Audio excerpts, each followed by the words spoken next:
दोस्तों, क्या आप जानते हैं क्यों मां लक्ष्मी को राजा बलि को अपना भाई बनाना पड़ा था? इस संबंध में एक पौराणिक कथा आती है जो इस प्रकार है।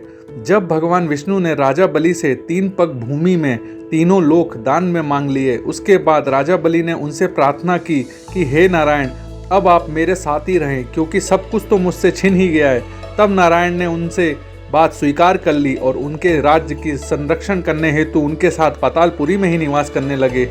इधर बैकुंठ में माता लक्ष्मी नारायण के बिना अत्यंत दुखी और परेशान हो गईं। तब इस कठिन काल में नारद जी ने माता लक्ष्मी को एक युक्ति बताई। उन्होंने कहा कि एक रक्षा सूत्र लेकर वे राजा बलि के पास अपरिचित रूप में दीनहीन दुखियारी बनकर जाएं और राजा बलि को अपना भाई बनाकर दान में प्रभु को मांग लाएं।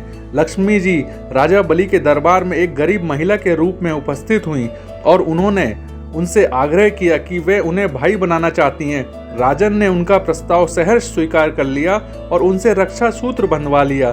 तब राजा बलि ने उनसे रक्षाबंधन के उपलक्ष्य में कुछ उपहार मांगने को कहा। तब देवी लक्ष्मी ने राजा बलि से अपने पति नारायण को उपहार स्वरूप में मांगा और उन्हें अपना परिचय दिया और कहा, बल्कि आप मेरे भाई हैं, हे नारायण मेरे पति हैं। अपने पति के बिना मैं बैकुंठ में कैसे निवास करूं? आपको अपनी बहन की इच्छा पूर्ण करनी ही पड़ेगी।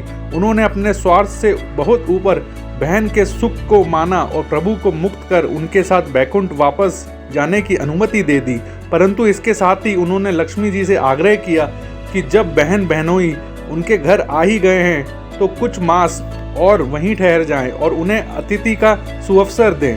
लक्ष्मी जी ने उनका आग्रह मान लिया और श्रावण पूर्णिमा रक्षाबंधन से कार्तिक मास की त्रयोदशी तिथि तक विष्णु और लक्ष्मी जी वहीं पाताल लोक में राजा बलि के यहाँ रहे।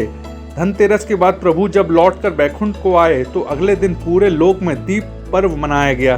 तो यही थी पौराणिक कथा जिसमें राजा बलि को माँ लक्ष्मी ने अपना भाई बनाया था। धन्यवाद।